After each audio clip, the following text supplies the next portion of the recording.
Pay the rent or get out. Those 5 bitter words cut deeper than any blade. They weren't just about money. They were about rejection, about being treated like a burden in the very place I once called home. That moment shattered something inside me, turning silence into humiliation, and humiliation into a fire I could no longer ignore.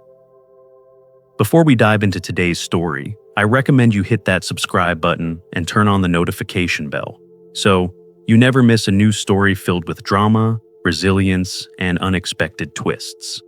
If you enjoy this video, type 1 in the comments. If not, type 0 to let me know how I can make better content for you. Now, settle in, get comfortable, and maybe grab your favorite drink, because this is a tale you won't want to miss. Let's get started. The mornings in Santa Fe arrive with a peculiar stillness, the kind that feels both comforting and isolating. I wake long before the sun peeks over the Sangre de Cristo Mountains, my body still guided by the rhythms of years spent carving wood in a shop where silence was a companion. At 68, my bones creak and my steps are slow, but my hands still know how to grind beans and set a kettle on the stove.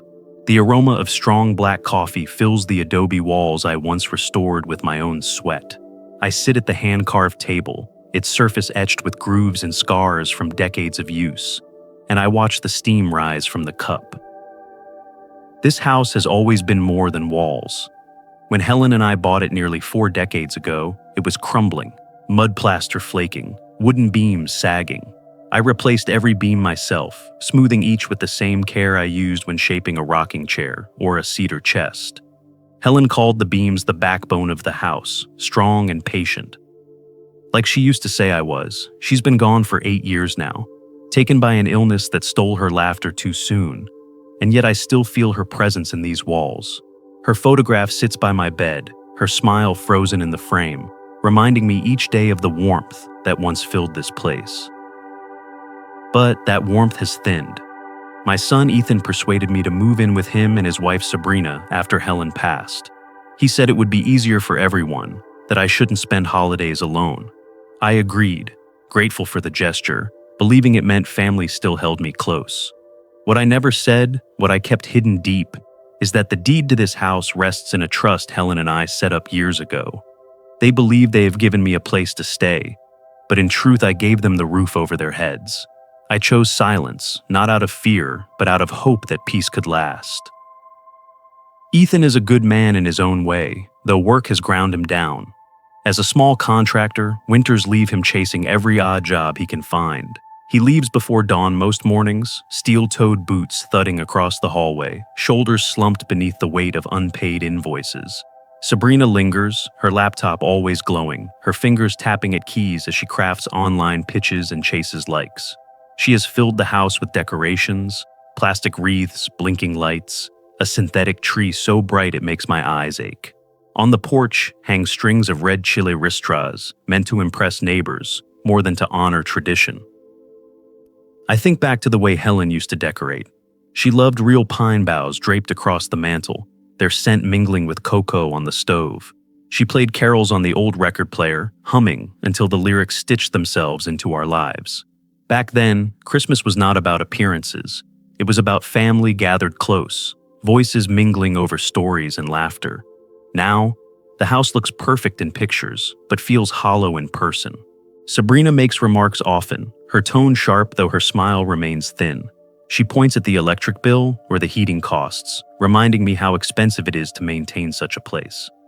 Everyone has to pull their weight, she says. I nod, pretending gratitude, slipping a check across the counter each month.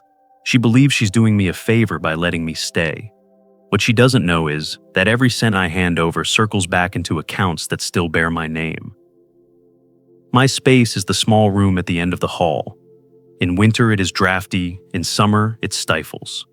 I keep my belongings modest, a worn armchair, a box of tools, a few photo albums. Sometimes I sit there with Helen's picture in my hand, whispering that I am still trying to live the way she wanted me to, patient, steady, unwilling to let bitterness harden me. Yet patience has begun to feel less like strength and more like disappearance. Evenings pass with Sabrina clattering pans in the kitchen, while Ethan scrolls through his phone, too tired to engage. I eat quietly, wash my dish, and retreat to my room, where the hum of the small space heater drowns out the sounds of a household that barely notices me. I tell myself it is better than being alone, but I know the truth. Solitude can be kinder than being treated as a shadow. Helen once told me that wood doesn't reveal its breaking point until the crack runs deep. Houses, like people, hold their silence until they can't any longer. I sense that silence building inside me. For now, I sit at the table each morning, sip my coffee, and watch the first light spill across the desert hills. I remind myself of Helen's words. Patience is strength. But as the cold settles deeper into my bones, I wonder if patience has a limit and whether mine is closer than I thought. If you're still watching and can already feel the sting of those first words, comment number 1 below so I know you're with me. Now, let's step into chapter 2, where the cracks begin to show. December in Santa Fe carries a weight that sits low in the chest. The skies are often a sheet of gray, the kind that presses down on the adobe rooftops and makes even the luminarias glow with a faint, uneasy light. Holiday cheer exists, yes, but it feels thin, stretched over cracks in the plaster of family life. The streets bustle with tourists admiring farolitos and sipping cider, yet inside our house the air is sharp, filled with tension that no amount of cinnamon or pine-scented candles can mask. I began noticing the shift in Sabrina before Ethan did. Or perhaps he noticed and simply chose not to confront it. She stayed up late at the dining table, her laptop casting a cold glow across her face. I would wake in the small hours and hear the scratch of her pencil, the quiet muttering of numbers under her breath, as if every dollar were an adversary to be defeated. Utilities, groceries, insurance, and then my name, tacked onto the end like a bill. It stung to hear myself spoken of, not as family, but as a cost to be absorbed. One morning I rose earlier than usual and drifted down the hallway, meaning only to pour a cup of coffee. The voices carried before I stepped into the kitchen. Sabrina's words were low, but edged like a blade. "We can't keep floating him like this, Ethan. Your father needs to contribute more. He's draining us." I stopped dead, my hand on the doorway. Ethan's voice was softer, hesitant. "It's Christmas. Do you really want to start this now? Maybe after the holidays?" Her reply was swift, controlled. "There's always an excuse. January, spring, summer, it doesn't matter. We're not running a charity. He either pays more or he finds another place to live." The words rang in my ears like nails hammered into wood. I held my breath and backed away before they saw me. My chest ached, not just from the sharpness of her command, but from the familiar silence of my son. His refusal to defend me cut deeper than her ultimatum. In that moment, I felt myself shrink, as if the house itself no longer recognized me. The weekend brought a dinner with neighbors from down the block. Sabrina set the table as if staging a magazine spread. Polished glasses, turkey seasoned to perfection, garlands wound around every chair. She was in her element, floating from guest to guest, smiling with brittle brightness. For a while I managed to fade into the background, answering polite questions about the weather, nodding at talk of football scores. Then, with her glass of wine raised high, she delivered the blow cloaked as a joke. "It's tough supporting everyone under one roof these days," she said, laughter tinkling just a little too sharp, her eyes sliding deliberately toward me. The neighbors chuckled awkwardly, eyes flickering between us. Ethan cleared his throat, tried to redirect the conversation, but the damage was done. I felt myself reduced to a caricature, the burden, the tolerated guest, the old man living on borrowed time. I sat quietly, heat rising in my face, pushing food around my plate. Later that night, while Sabrina busied herself in the kitchen, I noticed a glossy brochure sticking out from under Ethan's briefcase. My hands hesitated before pulling it free. Inside were photographs of sleek downtown condos, all glass and steel, advertised with slogans like "Modern Living for Successful Families." My pulse quickened. Why would my son be looking at these places when he already had a perfectly solid house? Unless, of course, this was part of a plan to pressure me out, then upgrade their lives with what they assumed was theirs. I tucked the brochure back and returned to my room, but the suspicion gnawed at me. Sitting in the worn armchair, I picked up Helen's photograph from the nightstand. Her face was serene, her eyes bright with the kindness I had leaned on all my life. "Patience is strength," she used to say. "Let people show you who they are." I wanted to believe patience still served me, that silence was wisdom, not surrender. Yet I could feel something shifting.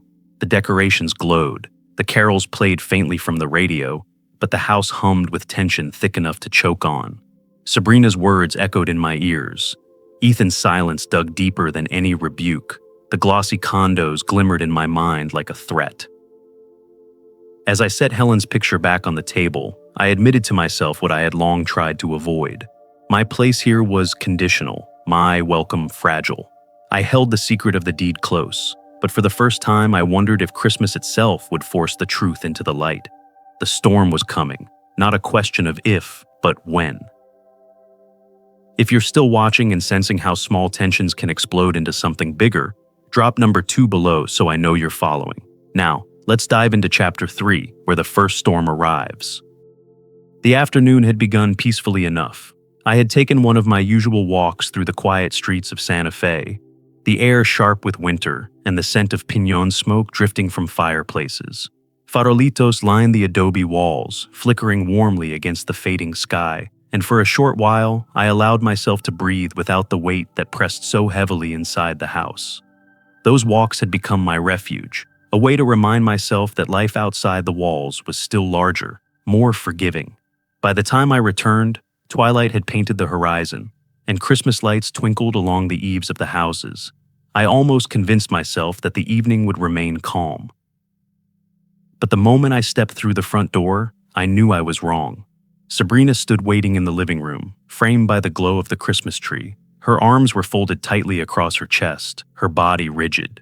The cheerful backdrop of golden ornaments and blinking lights only sharpened the anger in her eyes. She did not waste a moment on pleasantries. "The heating bill came in today," she said, her voice clipped. "It's outrageous. Do you even realize how much it costs when you keep running the thermostat?" Her words stung, though I kept my voice level. "I don't touch the thermostat, Sabrina. My room is drafty, and I only use a small space heater at night. It runs for a few hours, nothing more." She stepped forward, her tone cutting deeper. "Don't play innocent with me. That bill didn't climb on its own. We can't keep covering your wastefulness. If you can't manage your share, then maybe it's time you consider other arrangements." The sentence landed like a blow. Other arrangements. It was more than irritation over money. It was an ultimatum dressed in holiday lights. I felt my throat tighten as heat rose in my face. For a moment, I stood frozen in the doorway, struggling to decide whether to defend myself or retreat. At that very moment, Ethan returned from work. His boots scuffed against the floor, his tie hung loose around his neck, and his eyes looked heavy with exhaustion. He paused as he sensed the tension in the room, his gaze flicking from Sabrina's glare to my silence. For a heartbeat, I hoped he would step forward, put a hand up, say something to soften the blow. Instead, he dropped his eyes to the floor and muttered, "We'll talk later." Then he moved past us, disappearing down the hallway. His silence cut more deeply than Sabrina's words. I had raised that boy, taught him to ride a bicycle, held him when he broke his arm, listened to his dreams when he was young. Now, in my old age, he could not muster a single defense against his wife's accusations. His quiet surrender felt like betrayal, and it hollowed me out more than any insult Sabrina could hurl. I retreated to the small back bedroom, closing the door behind me. The space heater hummed faintly in the corner, its glow weak against the peeling wallpaper. I sat heavily on the edge of the bed, staring at the photograph of Helen on the nightstand. Her smile, captured decades ago, radiated warmth that the house no longer held. I reached out and touched the frame, my fingers tracing the lines of her face. I remembered the Christmases we once shared, the smell of fresh pine needles, the crackle of a fire, the sound of carols spinning on vinyl. We used to laugh until the windows steamed over. Those days felt like ghosts now. I leaned back in the worn armchair by the window, the humiliation sinking into my bones. Humiliation lingers long after words are spoken. It seeps into the cracks of memory and waits there. For years I had endured the small slights, the sharp remarks, the careful reminders of how costly my presence was.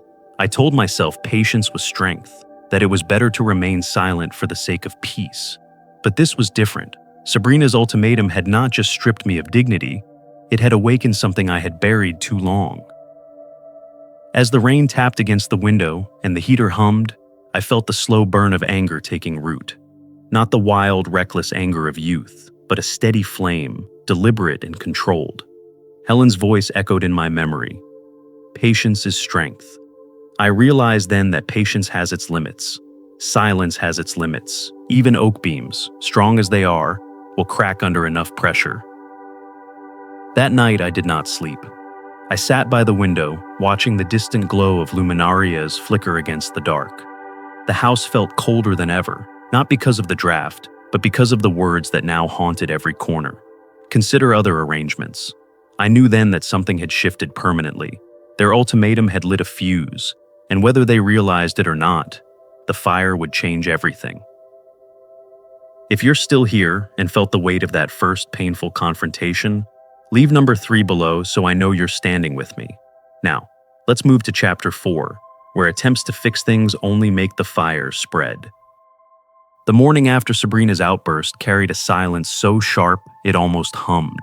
Christmas lights blinked along the banister, but instead of filling the house with warmth, their glow felt mocking, like a stage set waiting for actors who had forgotten their lines. I came to breakfast with a tightness in my chest, bracing myself for another round of words like the night before. Ethan sat hunched over his phone, scrolling as though the act itself offered him protection. He stirred his coffee without drinking, each motion mechanical, his eyes fixed anywhere but on me. Sabrina moved briskly about the kitchen, the clatter of pans and slam of cabinet doors louder than they needed to be. She didn't look at me, but the stiff lines of her body said enough. I cleared my throat, choosing my words carefully, hoping reason might soften the sharpness that had taken root in the house. I understand what you said last night, I began, keeping my tone even. The bills must feel overwhelming. I'll look into cutting back where I can. Maybe I could add a little more to the monthly transfer. Not much, but something. Sabrina didn't even pause in her movements. She poured orange juice into a glass, set it in front of Ethan, and spoke without looking up. It's not about pennies, Richard. It's about fairness. Everyone has to pull their weight. Her words landed with the finality of a gavel on a judge's bench. Ethan finally glanced up, his eyes flicking between us, but whatever he might have said carried no conviction. Maybe we can figure something out after the holidays. Let's just try to keep the peace for now. I nodded slowly, though inside his lack of defense cut deeper than Sabrina's scorn. My son, the boy I had once carried on my shoulders to watch fireworks, now too weary or too unwilling to stand beside me. I finished my coffee in silence, pushed back from the table, and slipped out of the house before the weight of the room suffocated me. The public library became my refuge that afternoon.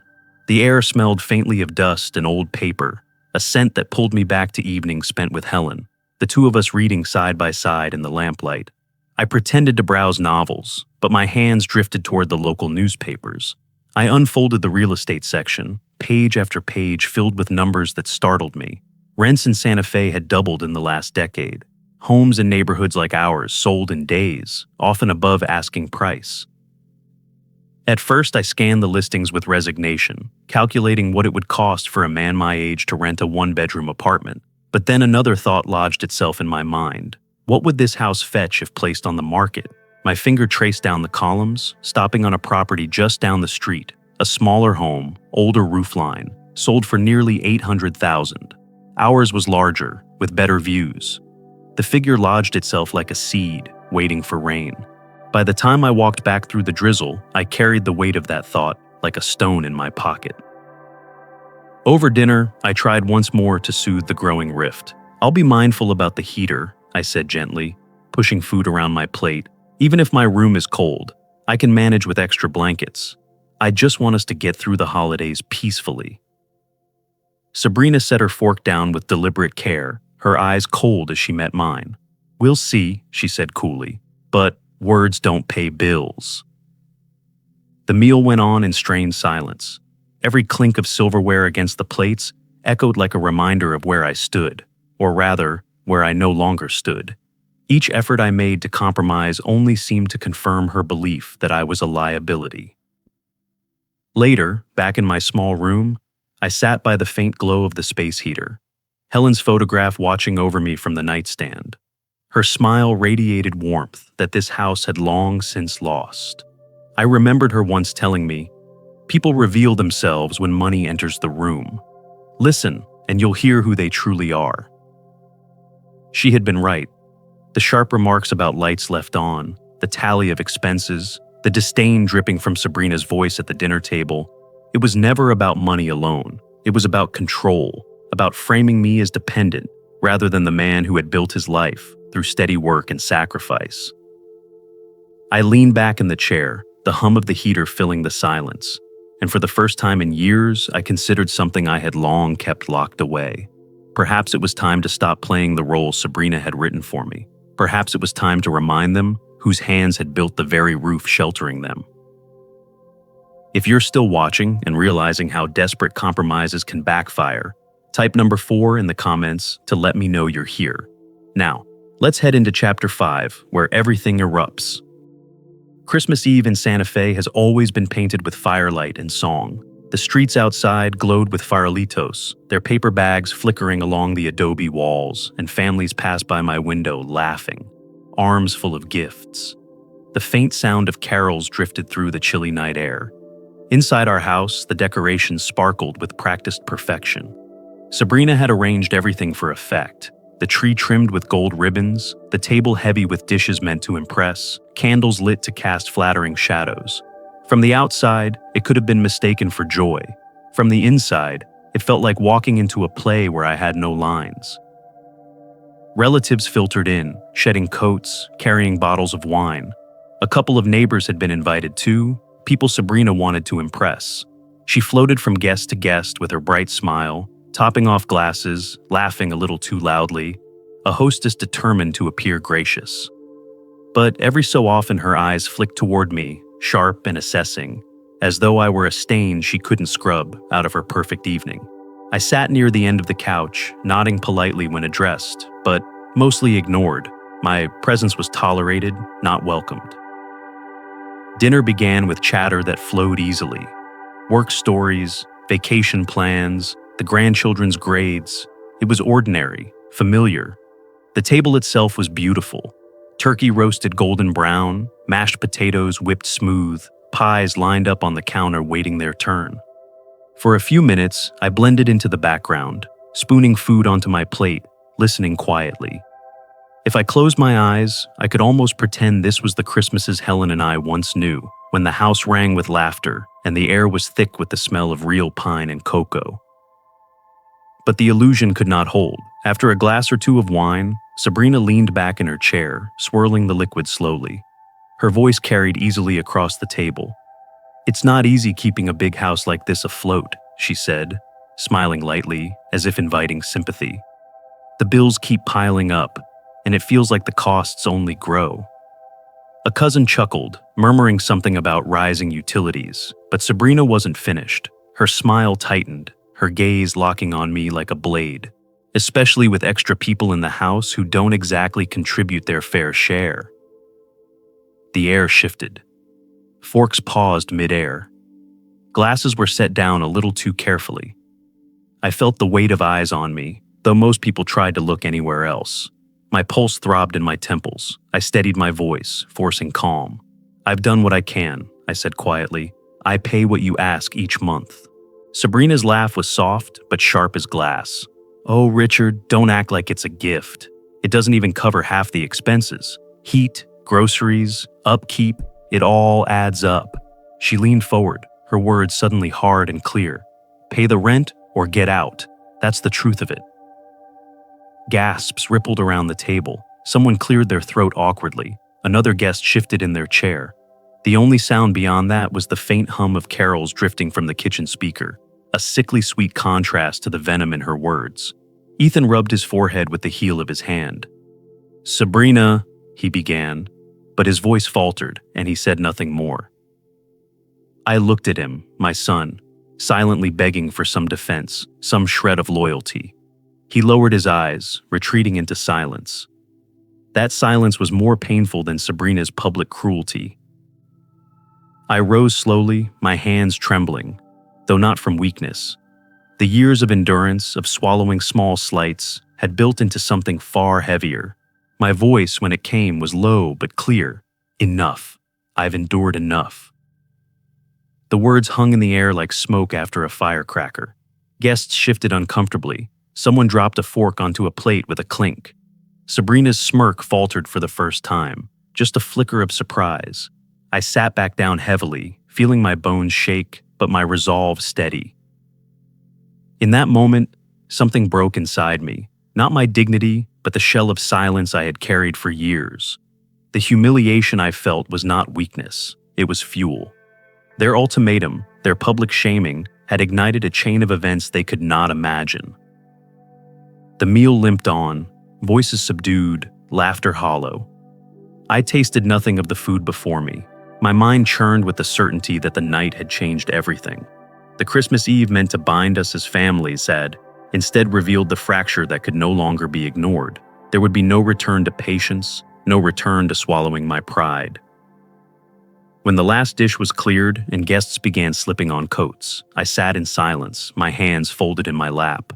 I felt strangely calm, as though the decision had already been made, though I had not yet spoken it aloud. Sabrina had delivered her 5 bitter words for all to hear, and in doing so, she had shattered whatever illusion of family remained. The fuse was lit, and I knew with certainty the fire would come. The morning after Christmas felt hollow, as if the holiday had been scrubbed of all meaning overnight. Wrapping paper still littered the living room floor, ribbons curled in corners, and the tree blinked with its stubborn strings of colored lights. Yet none of it warmed the house. The silence hung heavy, pressing against the walls more tightly than any argument could. Sabrina moved briskly from room to room, her lips pressed into a thin line, her eyes sharp whenever they passed over me.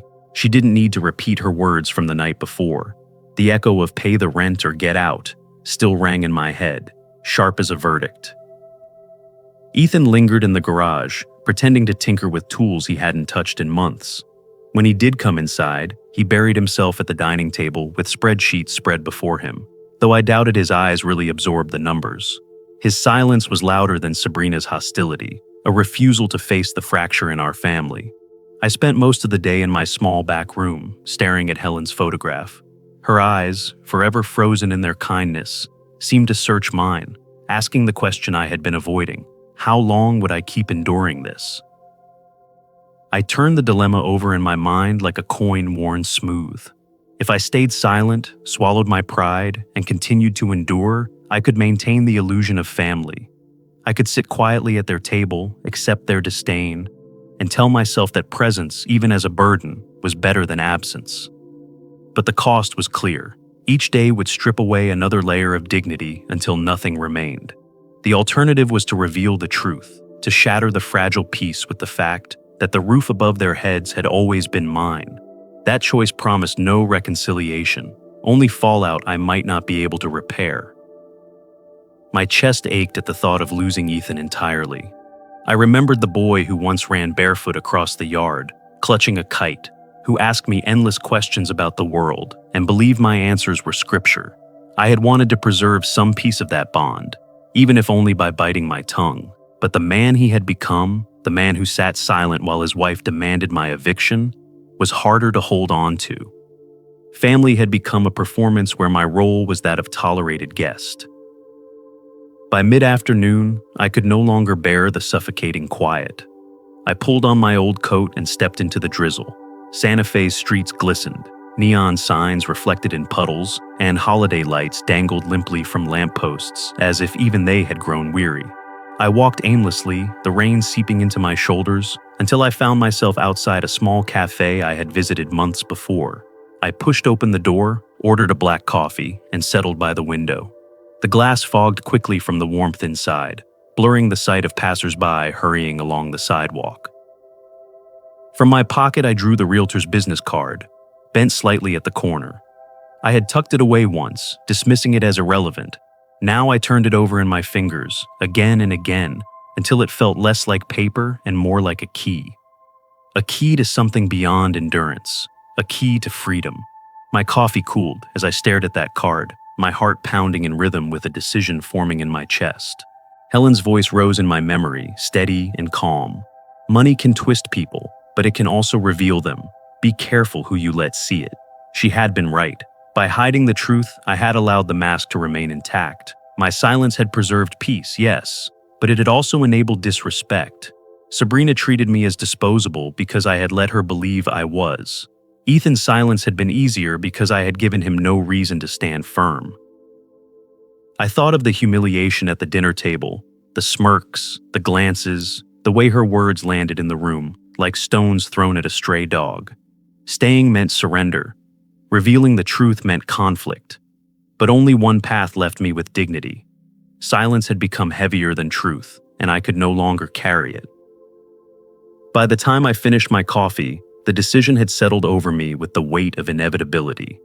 I slipped the card back into my pocket and stepped out into the drizzle. The air felt sharper, but for the first time in years, I felt anticipation rather than fear. I walked slowly, each step deliberate, the city alive around me in a way I hadn't noticed before. Couples huddled under umbrellas, children laughed at toy store windows, baristas called out orders over the hum of espresso machines. Life went on, vibrant and unburdened. I tightened my grip on the card in my pocket. I would no longer be their shadow, waiting for scraps of tolerance. The choice had been made, and though the path ahead promised upheaval, it also promised freedom. For the first time in years, I allowed myself to believe I still had the power to decide how my story would end. If you're still here and can feel the impossible choice pressing down, comment number 5 so I know you're with me. Now, let's discover what happens when the decision is finally made. The days that followed Christmas blurred into a strange quiet, heavier than any storm of words. The decorations still clung to the walls, the garlands, the blinking lights, the tree with its gold ribbons, but their glow no longer seemed festive. They looked like props left behind after a play had ended, decorations in a theater where the audience had already gone home. The laughter of neighbors drifted faintly through the cold air outside, but inside our house, silence ruled. Not the peaceful kind, but a suffocating hush, thick as fog. Sabrina moved about briskly, her slippers tapping sharply against the hardwood floors, her voice clipped and businesslike whenever she spoke to me. She asked questions only when necessary. "Did you use the dryer this morning?" Or, "Did you leave the hall light on?" But she avoided my gaze. Each gesture told me I was little more than a line item in her mental ledger. Ethan buried himself in his work. Most evenings he sat at the dining table with spreadsheets scattered before him, his pen tapping absently against the paper. Yet his eyes looked far away, his mind elsewhere. He avoided me more than he engaged, slipping into the garage, retreating into silence. That silence cut deeper than Sabrina's contempt. Words can sting, but silence convinces you you've become invisible. I began to feel like a ghost in the home I had built. I slipped quietly through hallways, timing my meals so as not to share the kitchen, retreating to my small room before the television blared. The heater hummed faintly at night, my only companion, while the walls seemed to close tighter around me. One evening, as Sabrina and Ethan argued softly in the kitchen about bills, their daughter Maya slipped into my room. She perched on the edge of the chair by my desk, her hands twisting nervously. "Grandpa," she whispered, "are you okay?" Her voice nearly undid me. I wanted to tell her everything, that the house was mine, that her parents had mistaken silence for weakness, that the storm was about to break, but I couldn't drag her into the bitterness her mother had sown. I forced a thin smile, though it felt brittle. "I'm fine, sweetheart. Don't you worry about me." She studied my face longer than I expected, her youthful eyes sharp with suspicion. Then she reached out and squeezed my hand, her warmth so real it nearly broke the wall I had built inside. That simple gesture gave me strength. For her sake, I resolved, I would not waver. I would show her that dignity was worth protecting, even when family failed to see it. At night, I began packing quietly. From the closet, I pulled boxes I had tucked away for years. Photographs of Helen, worn at the edges but glowing with her smile, went into padded envelopes. My journals, where I had written of long shifts at the plant, of birthdays, of Helen's last days, were stacked carefully. My woodworking tools, a pocket watch my father had given me, and the letter Helen had written during our first year of marriage, all found their place in a small box. Each item I packed felt like both a farewell and a promise. Sabrina noticed, though she said nothing. She walked past my room more often, her footsteps pausing briefly at the door before moving on. Once, our eyes met as I closed a drawer. Her lips tightened into a line, but she didn't speak. Perhaps she thought she had won, that her ultimatum had pushed me into submission. She didn't realize yet that the decision I had made was far greater than simply leaving. As I packed, I reflected on the decades that had passed. I thought of the years I worked my hands raw, the overtime shifts, the savings Helen and I scraped together to buy this house. I thought of the beams I had set with my own strength, the walls I had plastered, the garden I had coaxed into bloom. Every corner of this place bore the imprint of my labor. And yet here I was, treated as a lodger overstaying his welcome. Remaining in this environment was not survival. It was surrender. And I could not surrender, not after a lifetime of sacrifice, not after building everything from nothing. The humiliation I had endured had transformed into resolve. The fuse had been lit, and now I moved with the calm of a man who knew the fire was inevitable. Late one night, I sat in my room, the boxes neatly stacked by the wall. On my desk lay the realtor's card, its bent corner catching the light. I traced the letters with my thumb, not with hesitation, but with certainty. The storm was coming. The peace had already been broken by Sabrina's words. Now it was my turn to let the truth burn through the lies. For the first time in weeks, I felt clarity instead of doubt. Not relief, not joy, but a steady calm that settled into my chest. I looked at Helen's photograph, her smile as warm as ever, and whispered into the quiet, "It's time." The first days after I made my decision felt strangely lighter, though the house itself was still heavy with silence. Outside, winter deepened in Santa Fe. A cold drizzle darkened the adobe walls, neon signs flickered faintly downtown, and the smell of roasted coffee drifted from the doorways of cafes. I slipped out of the house more often, telling Sabrina and Ethan I needed errands or fresh air. In truth, each trip carried me closer to the future I was shaping. I walked through neighborhoods I had not visited in years, my eyes sharp for the bright red for sale and for rent signs that dotted lawns. Each one whispered possibility. I imagined families stepping eagerly into houses, claiming spaces where laughter might echo without bitterness. It stirred something inside me, a reminder that life beyond Sabrina's hostility still existed. I wasn't trapped unless I chose to be. One drizzly afternoon, I stopped outside a modest real estate office tucked between a bakery and a bookstore. The glass door fogged slightly from the warmth inside. I hesitated, my fingers brushing the realtor's business card I had carried for months. And then I stepped in. The man remembered me at once, his handshake firm, his smile quick. He spread market reports across his desk, pointing at figures and photographs. Properties in our neighborhood were selling quickly, often above asking price. Buyers lined up with cash in hand. "It's a seller's market, Richard," he said with enthusiasm. "If you've got property in that area, you're sitting on gold." I listened quietly, nodding. Each word confirmed what I already knew but had long kept hidden. The walls of the house Sabrina claimed as her burden were, in fact, my greatest leverage. She had mistaken my patience for weakness. She would soon learn the truth. Still, I wanted certainty. A few days later, I slipped into a lawyer's office across town. The room smelled faintly of leather and paper, its shelves lined with thick volumes of law. I explained my situation with measured words, careful to keep emotion from my voice. The lawyer examined the deed, the trust documents, and the records I had preserved. When he looked up, his expression carried no doubt. "It's airtight," he assured me. "The house is yours outright. There is no legal claim your son or his wife could make against it. You're in complete control." Those words steadied me more than anything else had in years. It wasn't just emotion now, it was law. My silence had protected me, but the law itself confirmed that my decision would stand. I walked out of the office with a sense of calm I had not felt in a decade. On the way home, I stopped at a cafe. I ordered black coffee and sat by the window, watching people bustle through the rain. Children tugged at their parents' hands, pointing at holiday displays. Couples laughed under shared umbrellas. Their lives were ordinary, unremarkable, yet precious in their ease. I thought of Maya, her eyes wide with worry the night she asked if I was okay. She was the reason my resolve had solidified. This wasn't just about me, it was about showing her that dignity was worth defending. I wanted her to see that silence was not always strength, and that no one, not even family, had the right to strip another person of self-respect. When I returned home that evening, Sabrina's eyes followed me as I hung my coat. She asked nothing, but I caught the suspicion flicker across her face. She noticed my absences, noticed the calm that had replaced my former weariness. Perhaps she believed I was finally preparing to leave quietly, that her ultimatum had succeeded.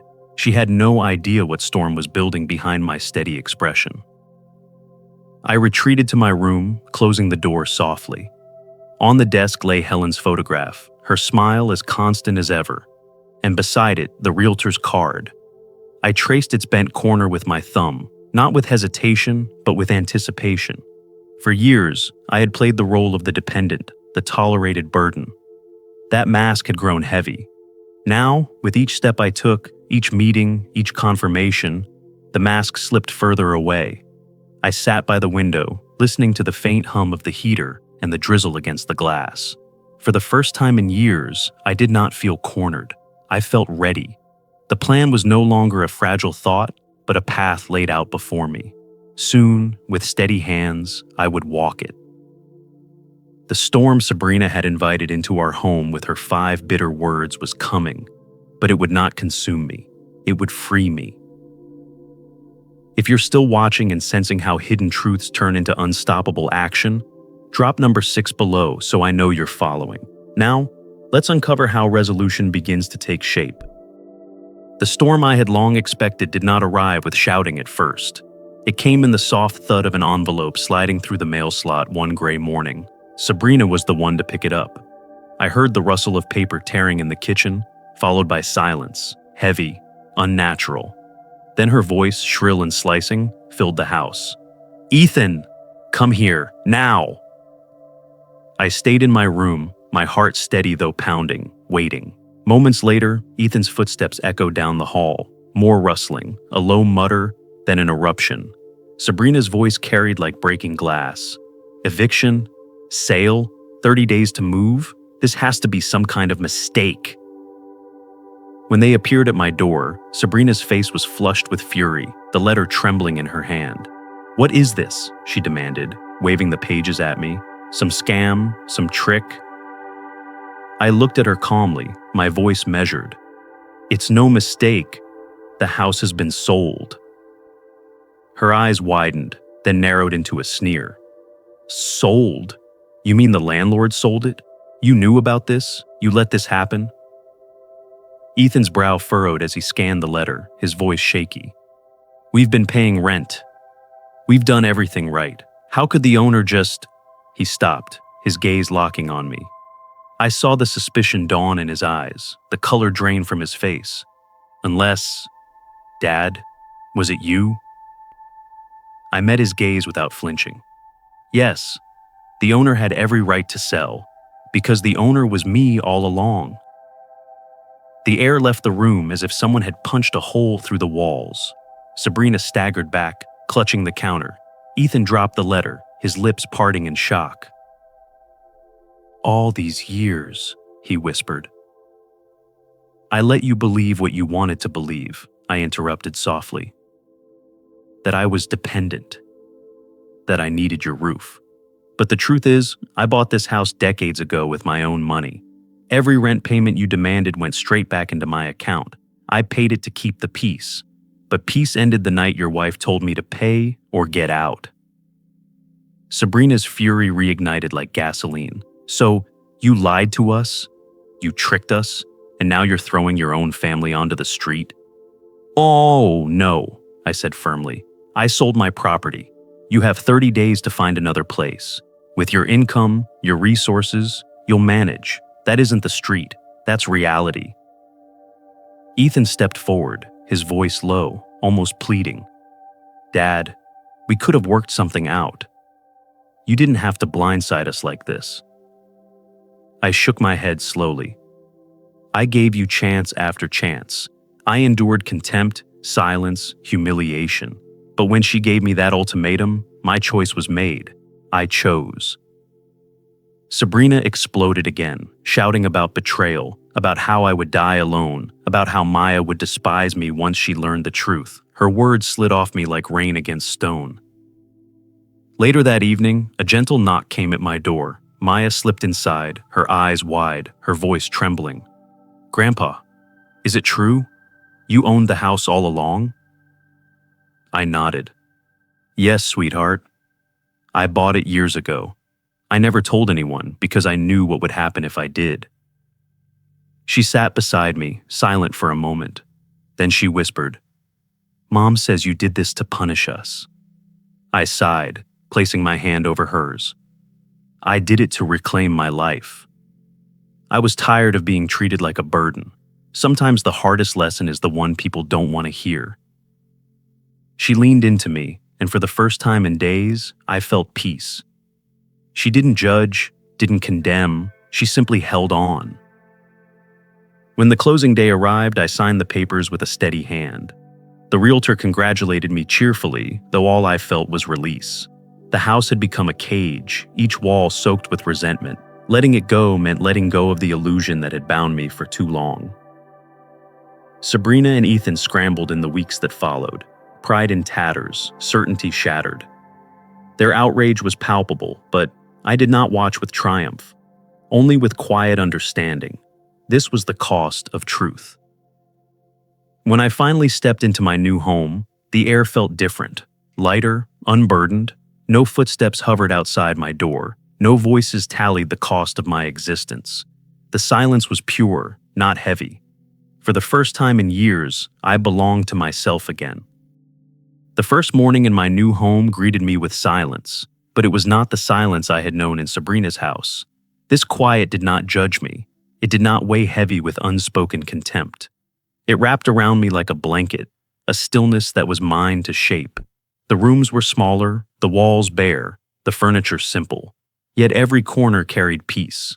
For the first time in years, I woke without waiting for footsteps outside my door or the sting of another remark about my worth.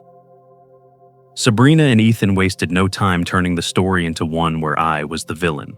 Neighbors heard about how I betrayed them, how I had sold the house out from under my own family.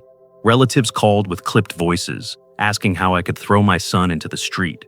But I knew the truth of their outrage. It wasn't about betrayal, it was about lost control. For years they had mistaken my patience for weakness, and when the curtain fell, they realized the foundation they leaned on was never theirs to claim. Even Weston, my other son, reached out. His voice carried anger, but beneath it, the same calculation I had heard all my life.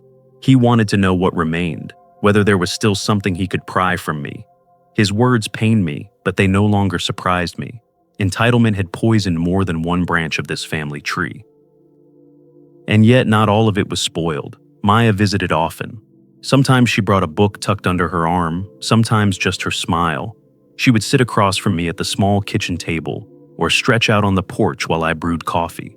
She didn't demand explanations, didn't ask for money, didn't weigh me with judgment. She simply came to be with me. Her laughter filled the quiet like sunlight through a window. In her, I saw the legacy Helen and I had always hoped to leave behind: honesty, dignity, and a strength untainted by greed. One evening, she told me about her dream of becoming a journalist, her eyes bright with determination. "I want to write stories that matter," she said. I smiled, hearing Helen's voice in her words. Maya saw the world clearly, and that was a rare gift. Her presence reminded me that family ties, when nurtured with love, could be threads that bind gently, not ropes that strangle. In the solitude of my new home, I had time to reflect. I realized the hardest battles of life are not fought in workplaces or on battlefields. They happen inside our homes, behind closed doors, in the silence of our own hearts. Too often, we trade dignity for the illusion of peace. Too often, silence becomes surrender. My years under Sabrina's roof had taught me that respect without love is hollow, and love without respect is no love at all. Revenge may have sparked the fire, but what I carried out of those ashes was not bitterness, it was freedom. Letting go of that house was not cruelty, it was survival. Selling it severed the rope that had been wrapped around my throat. In truth, the walls and beams were never the real prison. The prison was believing I had to endure in order to belong. Spring came quietly to Santa Fe. Tulips pushed their way through the soil in the garden behind my new house. On one bright morning, Maya and I sat on the porch, sipping tea and coffee while the sun warmed our faces. She turned to me, her voice softer than usual. "Do you regret it, Grandpa? Selling the house?" I thought for a long moment. Sadness stirred, because admitting that my own children valued control more than love cut deeper than any wound. But regret, I shook my head. No, Maya. I don't regret it. It hurt to see what they became, but I don't regret choosing freedom. I don't regret showing them that silence has its limit. She nodded, her expression serious, and in her eyes I saw understanding beyond her years. In that moment, I knew Helen's legacy lived on, not in the children who squandered it, but in the granddaughter who cherished it. The true inheritance I could leave behind was not brick or wood, not even money. It was the lesson that dignity is worth more than comfort, and freedom more than chains.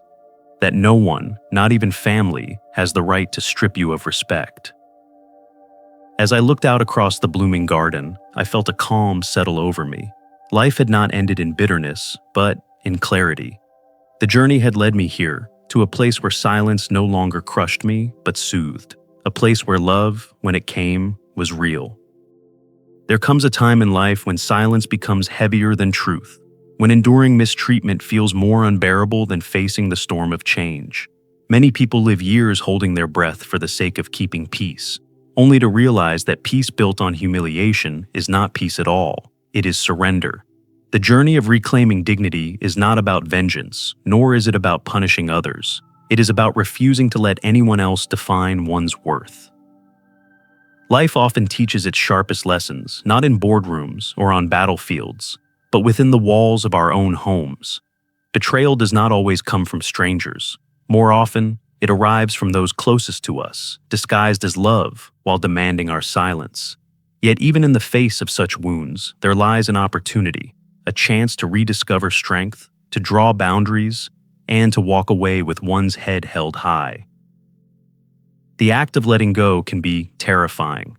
To step away from the familiar, even when it is poisoned, requires courage that many mistake for cruelty. But sometimes survival means refusing to be confined by other people's expectations. To walk into the unknown with dignity intact is a greater triumph than clinging to comfort, shackled by disdain. True wealth is not measured by property, inheritance, or possessions. It is measured by the ability to live authentically, to protect one's self-respect, and to choose freedom over oppression. Material things can be sold, houses can change hands, relationships can fracture. What endures is the quiet power of knowing you did not allow yourself to be diminished. In the end, the legacy worth passing on is not one of walls or money, but of wisdom. It is the lesson that love without respect is hollow, that forgiveness does not always mean reconciliation, and that the greatest inheritance anyone can claim is the courage to stand firm in the face of betrayal. When we choose authenticity over silence, freedom over chains, we discover that even the deepest wounds can give birth to clarity. And perhaps that is the true gift of life in its later chapters. The realization that while we cannot control how others treat us, we can always choose how we honor ourselves. These turning points remind us that setting boundaries and valuing ourselves is not just an act of courage, it's the foundation of living with dignity. Now, I'd love to hear from you. What's one lesson from this story that you feel connected to, and how will you apply it in your own life? Let's grow together by sharing our thoughts. If this story resonated with you, drop a 1 in the comments. If not, feel free to leave a 0. Your feedback helps us improve. And don't forget to like, share, and subscribe for more stories that touch the heart and spark reflection. Thank you for watching, and here's to living life with strength, honesty, and authenticity.